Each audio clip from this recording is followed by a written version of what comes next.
and then we'll think about some team goals for our group projects. Go ahead and jump in. There are a few good things I want to celebrate first. A few of us have a new internship or job, Sophia, Arlette, and Henry. Let's give those folks a hand. Miguel and Jennifer got a raise. That's pretty cool. Very good.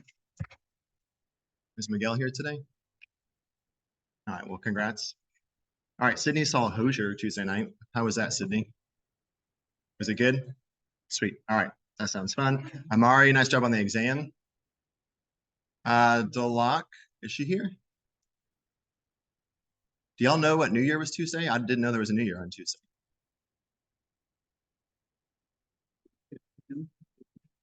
Sorry, Ethiopian? Oh, sweet. Well, Happy New Year's to Delac. Miguel, congrats on the raise. All right, and then Juan's still doing good with life, so good for you, Juan. All right, here's some cool selfies we've had over the past 2 weeks. Are y'all embarrassed by that? We have Island and Jawad. That's a good one. I like the group selfies. Those are I think my favorites. We have Taha and Rashid looking good. Sydney making a silly face. Here we have Hobby, Eric, and Mark, right? Sweet. And then Artem posted one lounging in the, I guess that was the day we had nice weather, so. Artem had another one from a water park that looked pretty cool too, or was it? Very cool. I don't know who posted this one, but it's a good reminder that even the toughest cowboys have bad days. All right, Alex, you got a pop-up? Are you managing this pop-up? Sweet, that's cool.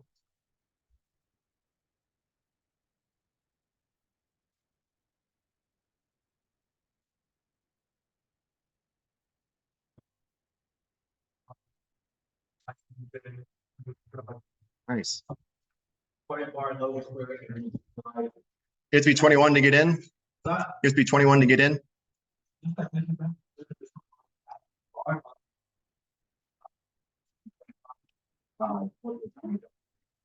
Sweet. All right, we'll check it out if you get a chance. I think this is the right QR code. I don't know. It's the same night and time. So we'll see. If not, it takes you to the same bar at least. So you go to that bar Friday night. William Logan Square, 7 p.m. to midnight. Sweet. All right. Very cool. And follow me on Instagram. That's Alex Coronel, right? What's up, Mike? Good. All right. Let's talk about learning objectives for today. So we'll talk about strategic management. We'll define mission, visions, and value statements, how those help shape an organization. I'll talk about goals, specifically SMART goals, how to implement them effectively. Then we'll talk about the planning and control cycle. And then last, discuss proactive learning orientation.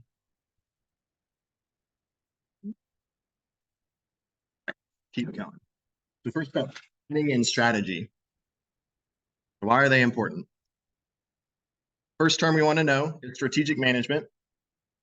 That is a process involving managers from all parts of the organization in the formulation and implementation of strategies and strategic goals. That's one you'll probably want to know for the midterm. So I have a question for y'all. Part of this definition says it involves all parts of the org. And we want to get a lot of buy-in from all our managers. Why do y'all think it's best to involve all managers in this process?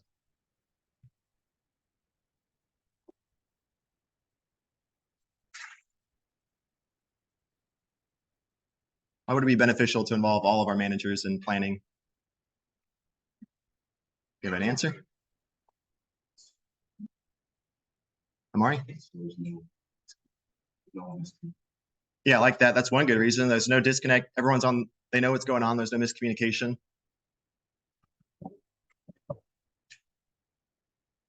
Got a hand up? Nope. Ravisha, what you got?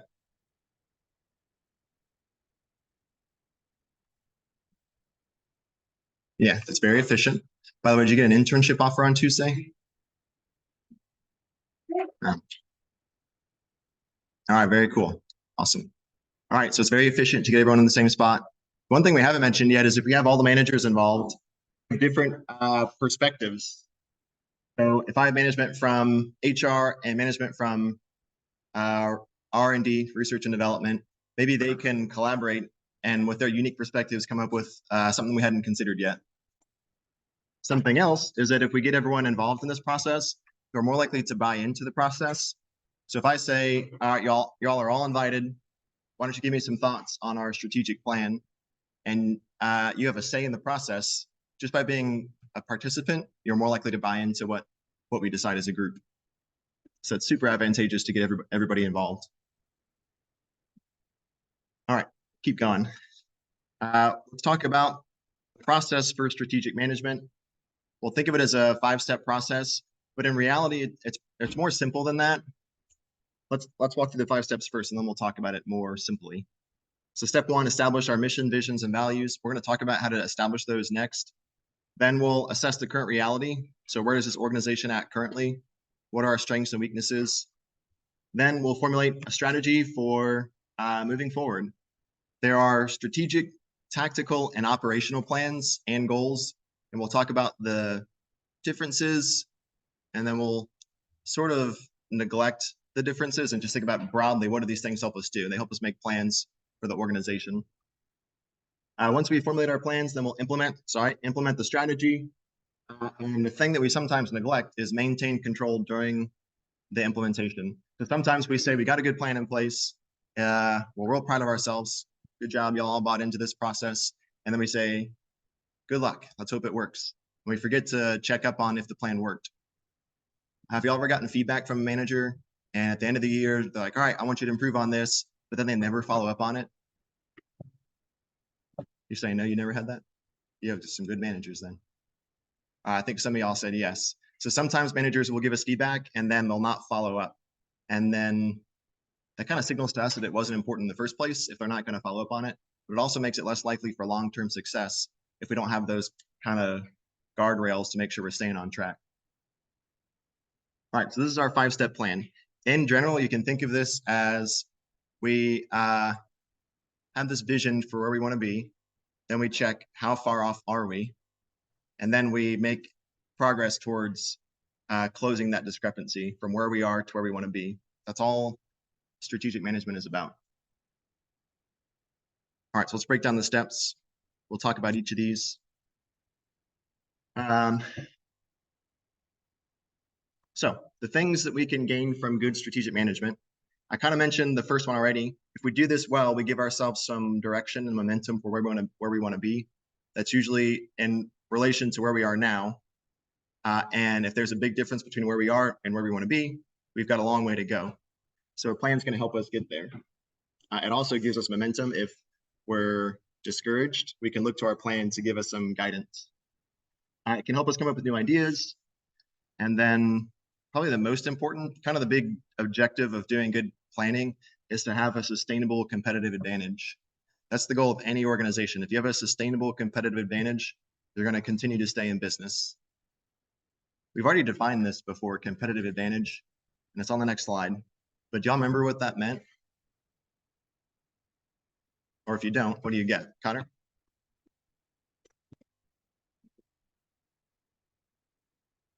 Yeah, you're doing better than your competitors, basically. And as long as you keep doing better than your competitors, then you're going to stay in business. But as soon as you lose the advantage, you're risking losing business and profits. All right, so here's the definition again. I think I told y'all to underline this and write it down the last time we saw it, but if you didn't, now's a good chance, because this will definitely be on the test. What is a competitive advantage? Connor said efficiently, that you can, if you're more efficient than your competitors, you can sell a cheaper product, or maybe you sell a product faster. You can also focus on being more effective and having a better quality product. So remember, I think we used iPhone as an example last time. If you make a better phone that people like, they're going to buy it even if it's more expensive. All right, there are, if you look at the right side here, 4 things we should focus on to maintain a sustainable competitive advantage. The most important of these is being responsive to the customer. A lot of businesses neglect this and they focus on what is the competitor doing. And for example, if I'm, I don't know, Apple, and I see Samsung has a folding phone now, I'm like, well, that's really cool. we need to make a folding phone too, because we don't want them to have that advantage over us. What we should be asking ourselves first instead is, do the consumers want a folding phone? If they don't, then there's no reason to try to emulate what Samsung is doing. We should maybe do something else that the customers actually tell us they want. If you're being responsive to customers, you're going to have an advantage.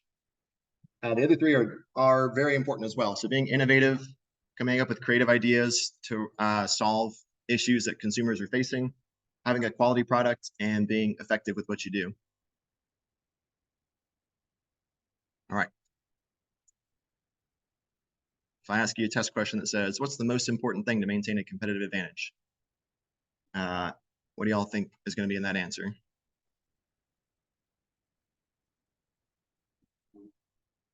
Yeah, the first one. It's going to say something about consumers or customers, being responsive to customers.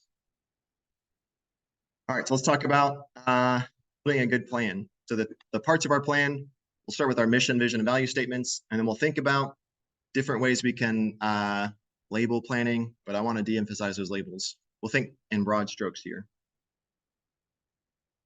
All right, so this is, if you follow it like a timeline, this is how we might develop our plan. And then while the top half is developing, the bottom half is implementing the plan. We'll talk more about these in just a sec, but I want to give you all a broad overview. Our first question as a company, when we're forming our company, is what is our reason for being?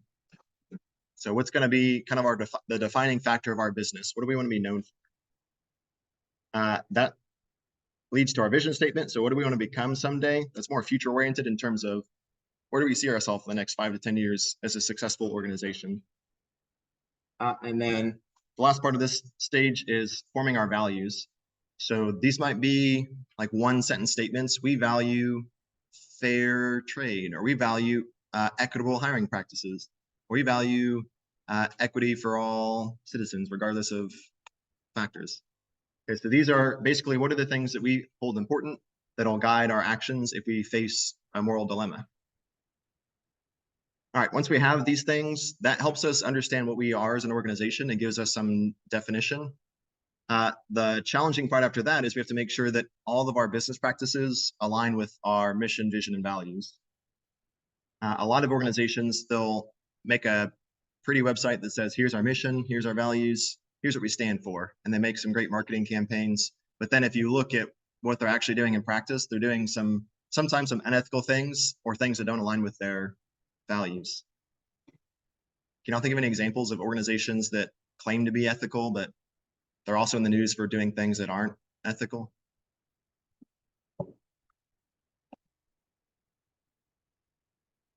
Yeah, say.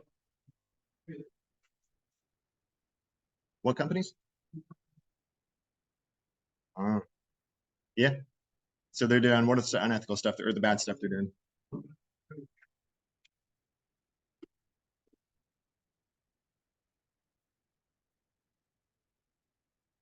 Yeah, so like cheap labor practices. That's a good example. Why do you have some? Are very involved in what? Okay, I'm not familiar with that either. What are you kind of thinking along those lines?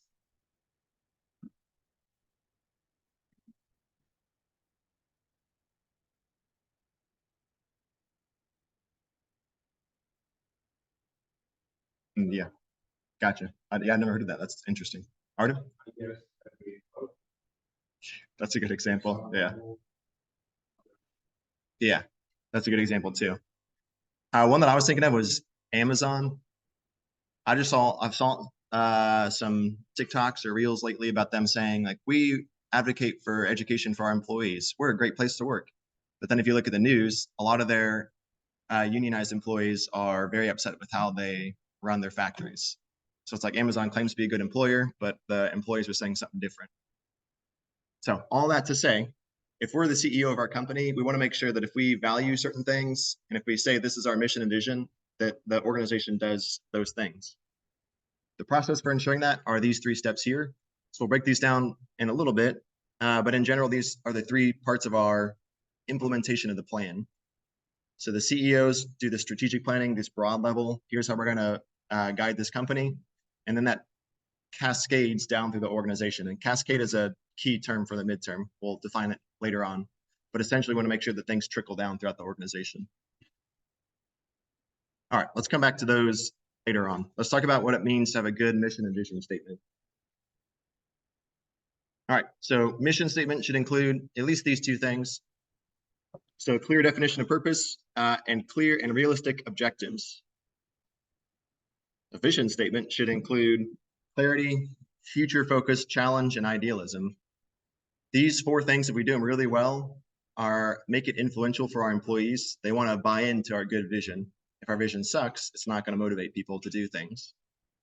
Okay, it should be clear and that it's understandable by all of our employees. Future focus provides us with something to strive for in the future. A challenge, as we'll see, makes people motivated to work harder. If we give them something that's super easy, they're not going to want to put forth their maximum effort. And then idealism says there's this brighter future. That's what we're going for. And if y'all follow my plan, I'm going to take y'all to a brighter future.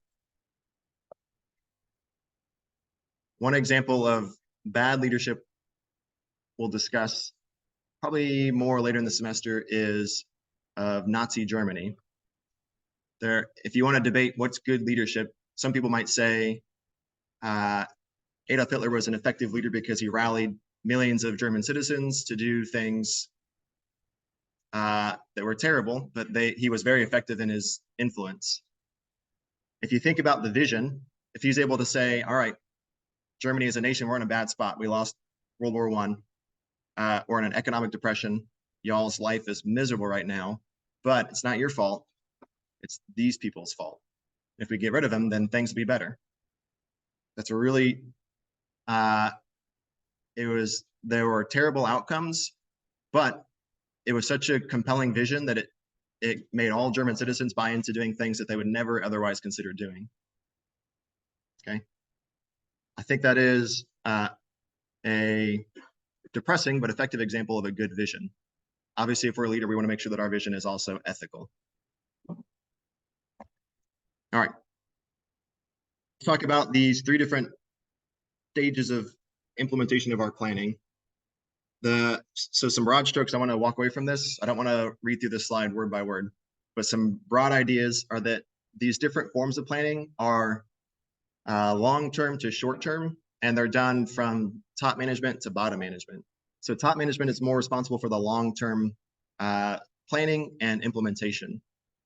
They have to be, if I'm the CEO, I have to be aware of the external factors that influence the success of my plan. So I have to be aware of what are my competitors doing? What do the consumers want? I'm thinking more long-term, so 1 to 5 years. If I'm middle management, so maybe a chief human resource officer, then I need to translate the plan into what's going on in my department. So the CEO said within the next 5 years, we want to be equitable employers. We want to have a sustainable business plan. If I'm the HR executive, I have to figure out how does that work within my department? What do my employees need to do to contribute to the overarching goal? This is a little more short-term because we're thinking about translating this into actionable steps as opposed to pie-in-the-sky ideas. And it gets more discrete and short-term when we get down to the first line of managers and the team leaders. They're responsible for more of the day-to-day actions in terms of how do the frontline employees, how does what they're doing on a day-to-day basis contribute to the long-term success of the organization. I've added some descriptors here that I think help us understand at a broad level what we're doing here at the three different stages. So we're setting the course long-term, middle management translates, and then first line puts it into action. You should not try to remember the names strategic and tactical and operational planning. I've actually never heard those used in organizations. And it's actually more important to understand the purpose of them, not the label. Okay. All right, let's keep going. Talk about goals, long-term, short-term, operating plans, and then making sure that our plans are carried out. Okay. I will probably not ask you to define a goal on the test. I think we should all be able to define a goal by now. But in case we are not, it is an objective that represents a specific commitment that we want to achieve. Well, excuse me. We'll talk about how to make goals effective here in a second. But we can think of them as either long-term or short-term goals. If we want to use these labels again, long-term would be our strategic management done by upper management, like executives. And then short-term is more of the translation and the day-to-day action that achieves those goals. So that's usually the tactical or operational management. One key takeaway from this is that I think we'll use this term in a later slide, but in case we don't, I want to make sure we understand cascading. Did anybody read the book and can define cascading for us? Jawad?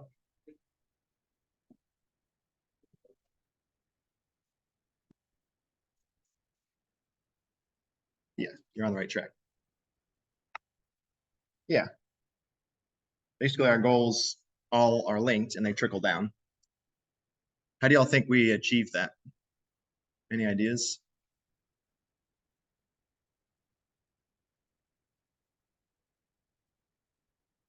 Anything a CEO can do, Cotter?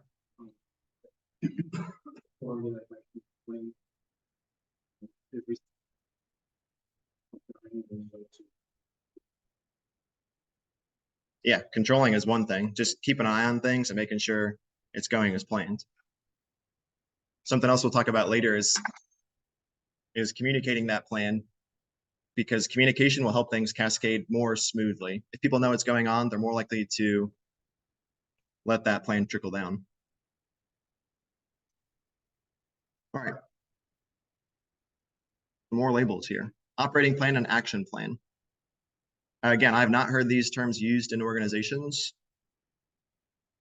The one thing that's nice to take away from this, at least from the definition of operating plan here, is that it helps us break long-term goals into short-term goals.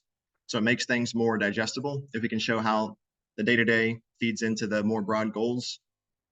And the action plan is a course of action, COA. You might have heard that phrase before. What are we doing on a day-to-day basis to make sure we're advancing our goals? The main takeaways here. The most important thing if you're running an organization is to make sure that your goals and actions are aligned, and they should be aligned with the mission, vision, and values of the organization.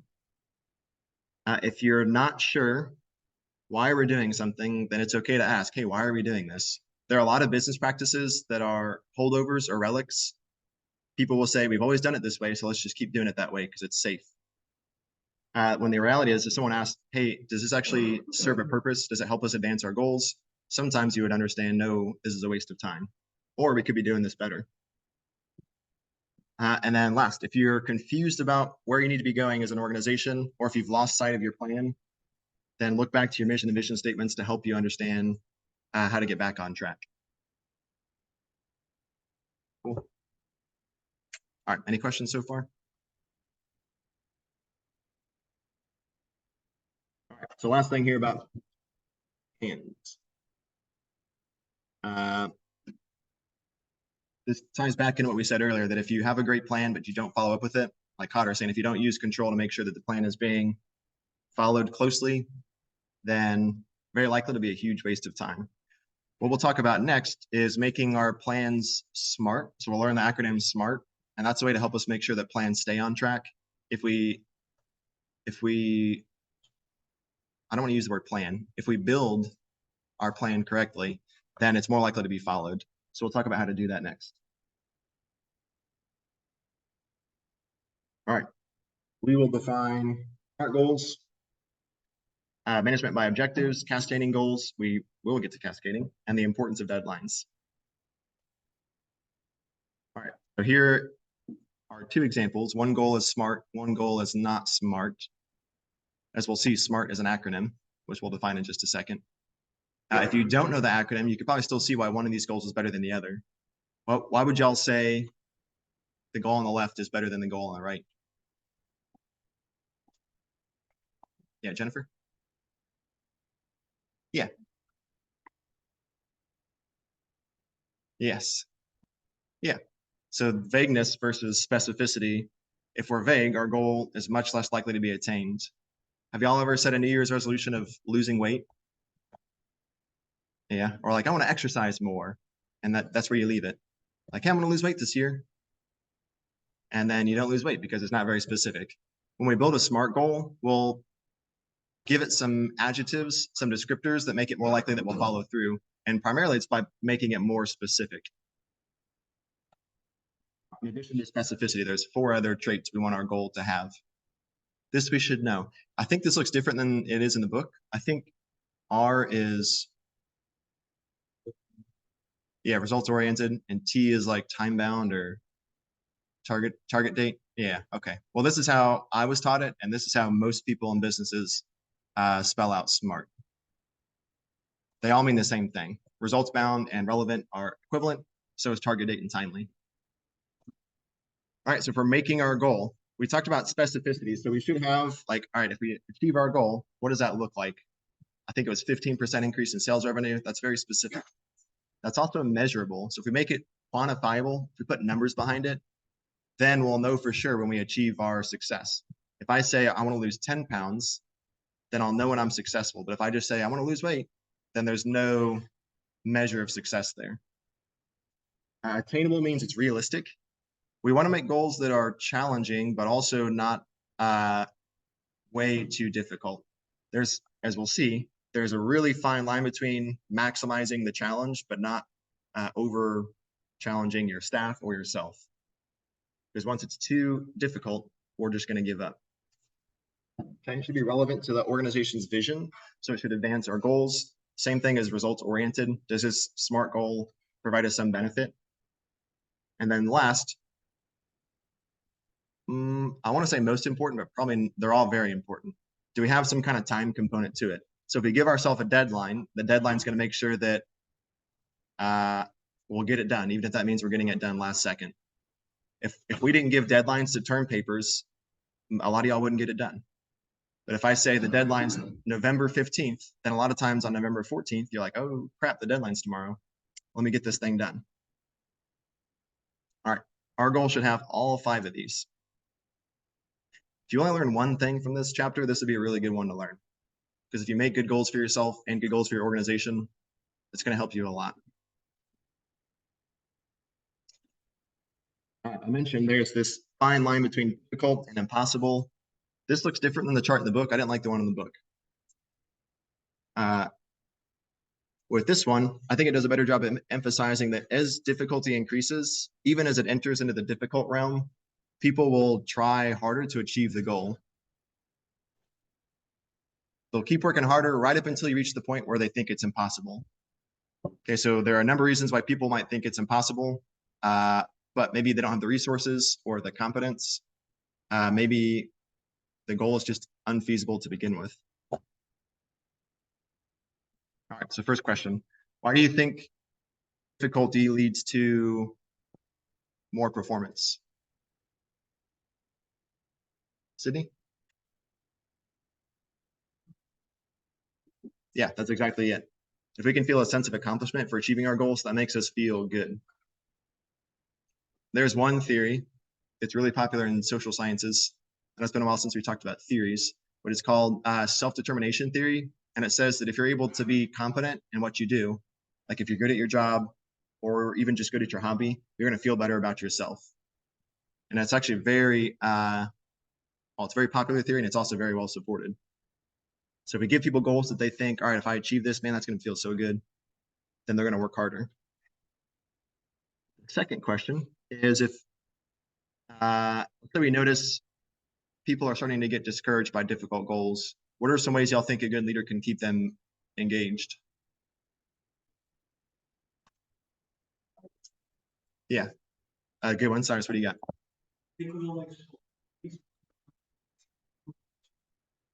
Yes.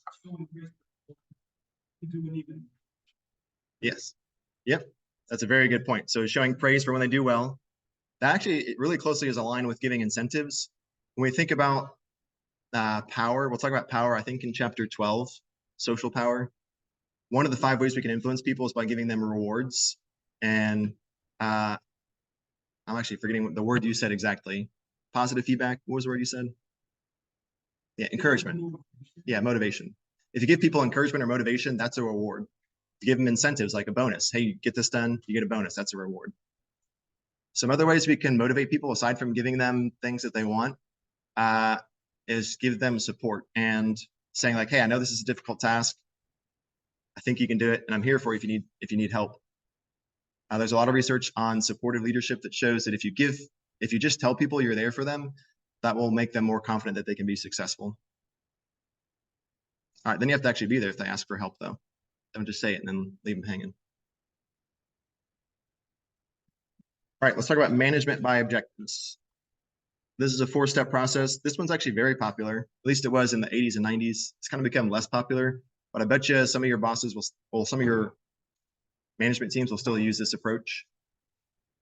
So the 4 steps in management by objective is to 1, jointly set objectives. So managers and employees collaborate to say, here's what we want to achieve. 2 is develop an action plan. So based on our objectives, how do we want to tackle this and get our goals achieved? 3rd, periodically review performance. That's jointly. So managers and employees review performance together. And then 4th, give performance appraisals and rewards. If you notice, a lot of this was actually pretty revolutionary at the time when this came about in the late 70s, early 80s, because it involved the employees in the process of setting objectives, reviewing performance. Usually it was just the manager saying, here's what I want you to do. Oh, you're not doing a good job. So what do you think? Here's a discussion question. Why do you think it's helpful to involve the employees in this process? And setting objectives and reviewing performance, how does that help? Eric? Help them improve? Yeah. How does it help them improve though?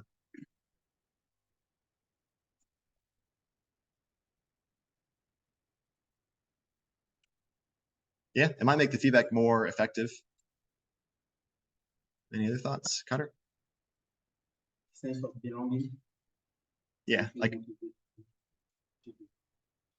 At the end, they will feel like these people and you're part of it. yeah. So you're thinking like it's empowering them to have a say in the process.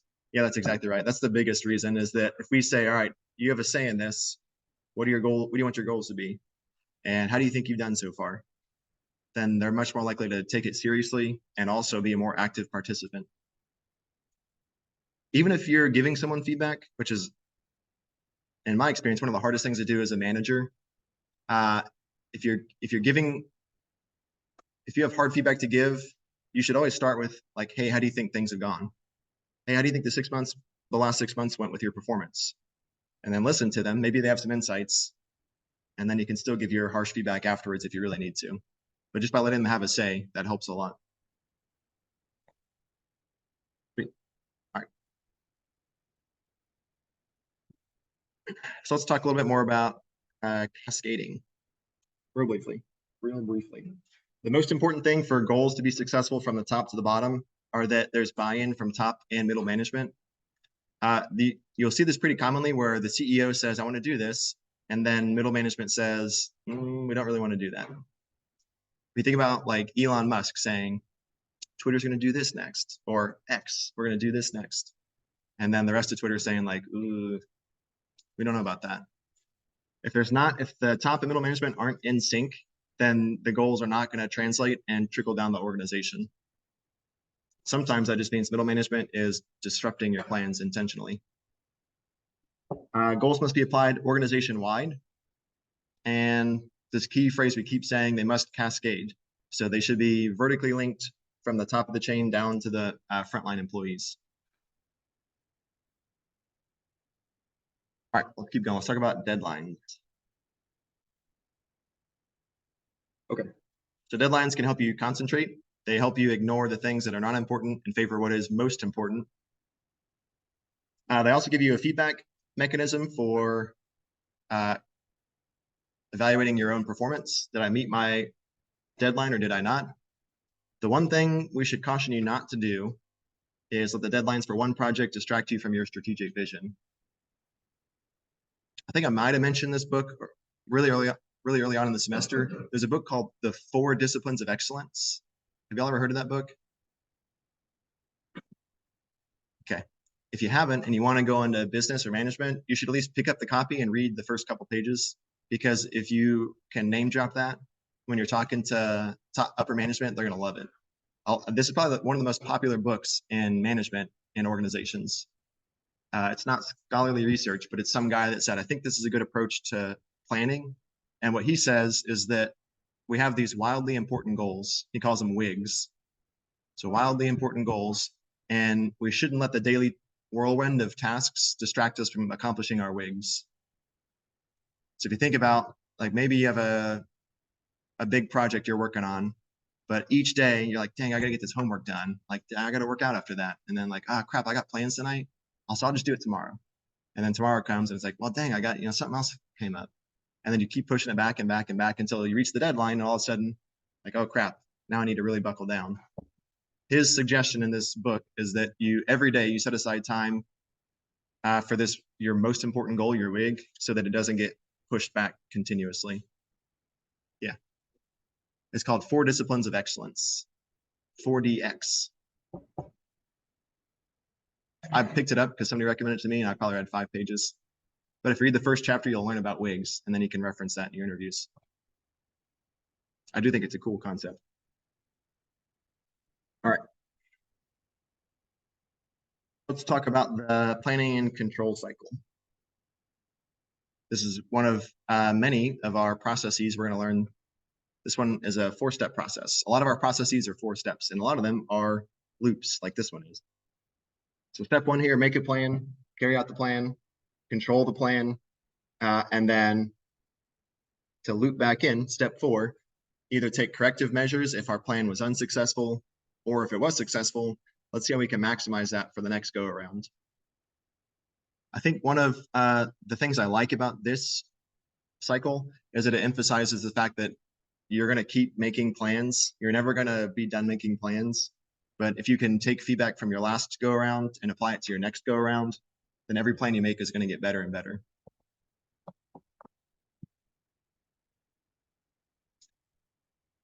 All right. Any questions? We're going to do our self-assessment next. Like 3 to 5 minutes. We'll do our self-assessment for chapter 5, and then we'll discuss.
Does anybody need more time with this? Anybody still working? All right, let's go ahead and regroup then. We'll discuss this self-assessment. We'll talk about our proactive learning orientation. All right, so first question for y'all. What's one of the benefits to having, why might it be beneficial to have a proactive learning orientation?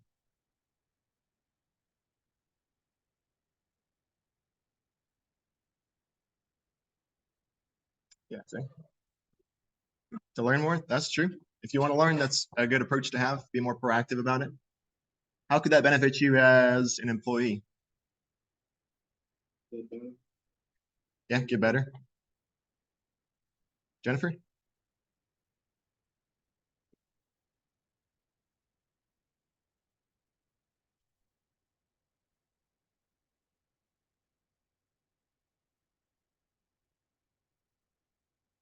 Yeah. So if you demonstrate you're a proactive learner, you might get more tasks.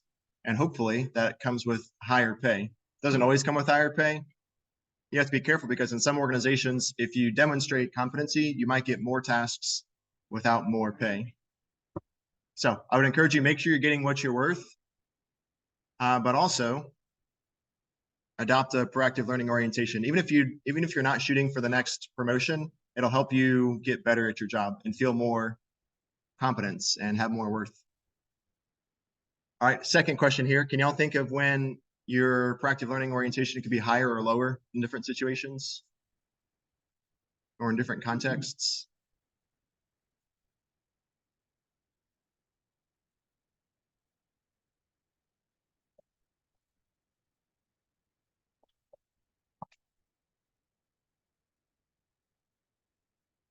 Do y'all have any thoughts for how maybe in my hobby, I have a higher proactive learning orientation, but in my job, I have a lower one. See?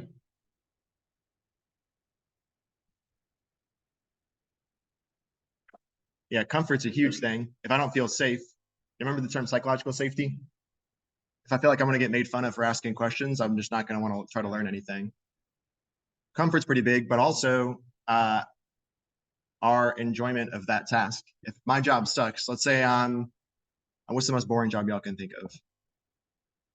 I don't want to say something and be one of y'all's job. Giving out tickets, yeah. I saw a bouncer I went to a restaurant last night and he was just clicking the number of people that walk through. It's like, say that's your job and you don't really have a challenging task. You're not going to have much of a proactive learning orientation because there's not much you can do. All right, so your enjoyment and your comfort are going to go a long way. All right, let's talk about a couple more things really quick here. And I want to try to do I want to do one more team meeting and go over a couple things if we get around to that. I appreciate just a little more continued focus. All right, so let's talk about critical problem solving and a few of these corollary skills. There's a lot of skills here in this one. That are probably most important. The first is being more proactive. A few things you can do to be a better employee and a better manager in general. For one thing, focus on solutions and not problems. So if you're the kind of person that always says like, oh, dang, I thought I was going to do well, but there was some reason that I couldn't, it wasn't my fault, then you're not going to get better. Take initiative, rely on yourself. Don't be dependent on others to get things done. Set realistic goals and don't overpromise. You should, in general, underpromise and overdeliver. Then you'll surprise people. You should never overpromise and underdeliver because then you'll disappoint people.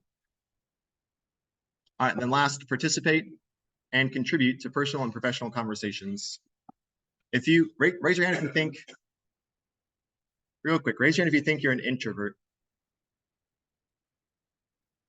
So y'all are introverted. Okay. If you're an introvert, which I tend to be as well, if you're in a professional conversation, you might tend to shy away from contributing ideas and speaking up. It's only going to be a disservice if you don't speak your mind. So put your good ideas out there. A lot of times introverts have really good ideas that are left unsaid unless they speak up. All right, second thing here, be more open-minded. In order to be proactive and to make adaptive change, we have to not get stuck in a closed mindset. Okay, so question your beliefs. If you think something has been true your whole life, you might want to verify that. Pause and seek feedback. Watch out for communication blocks.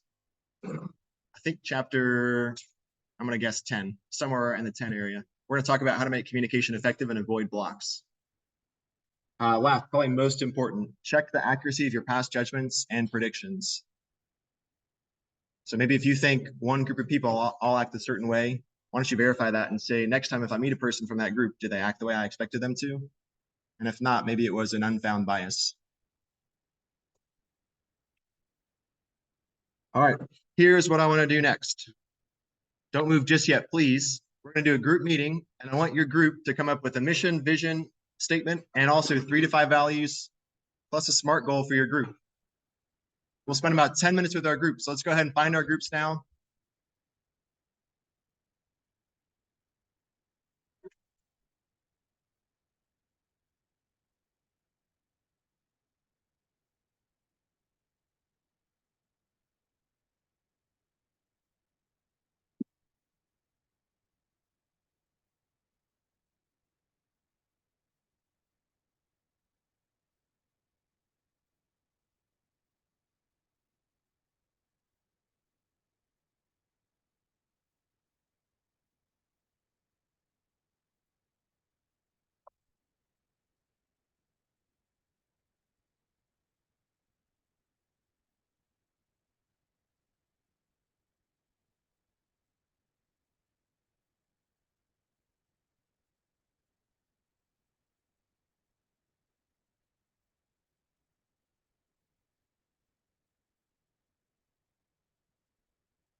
Hey, clarify how many of y'all had a good question.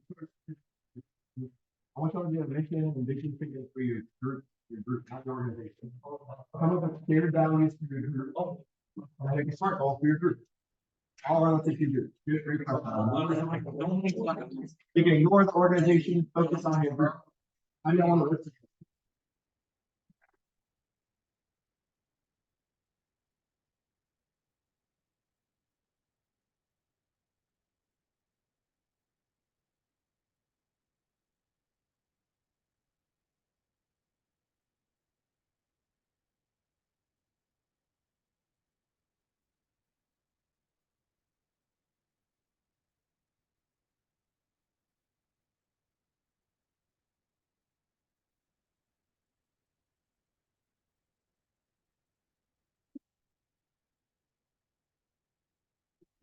Yeah.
Collaborate and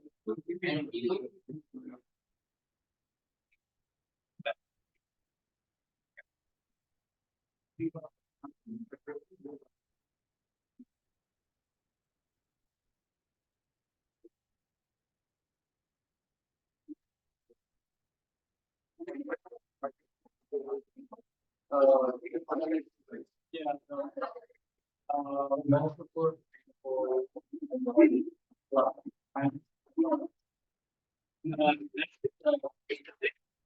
And then R is R.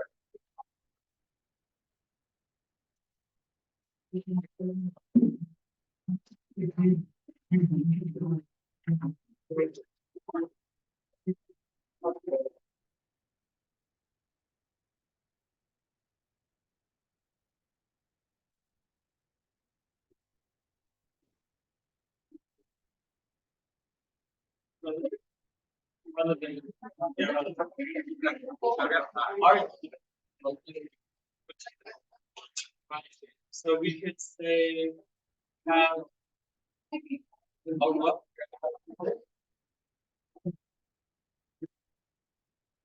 by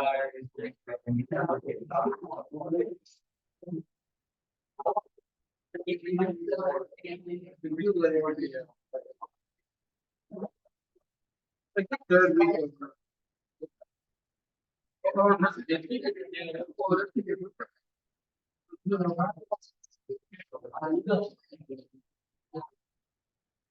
of started. Yeah, so we did.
It take like 90 seconds. 90 seconds. All right.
All right, let's go ahead and regroup. Let's go ahead and regroup. Let's discuss for 1 minute and then we'll get out of here.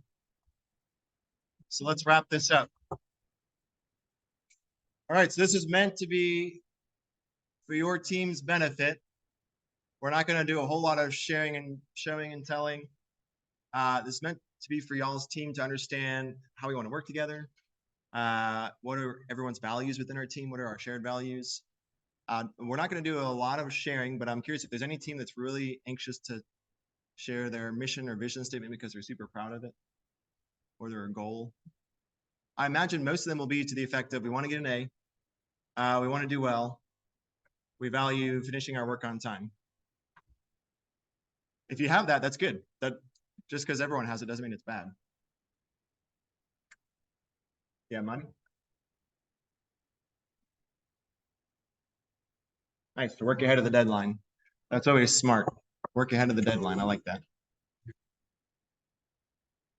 All right. I hope y'all got something out of that. That'll be the last thing we do today. I'll put up attendance in just a sec. There it is. All right, y'all, let me see if I can center this.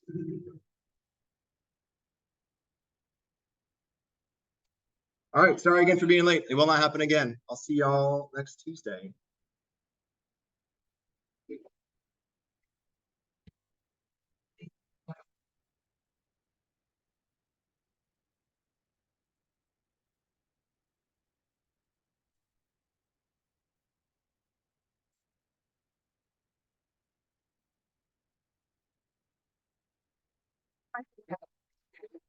Yeah, it is.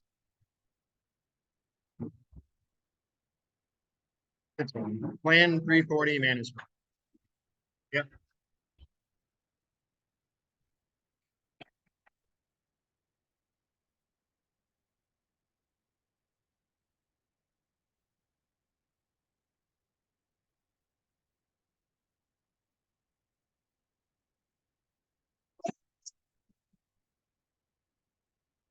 Yep,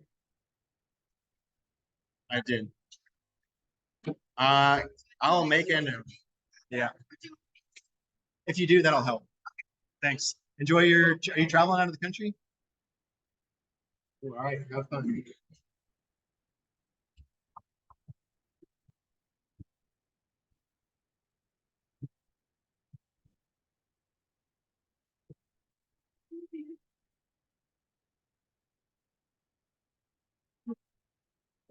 Bye.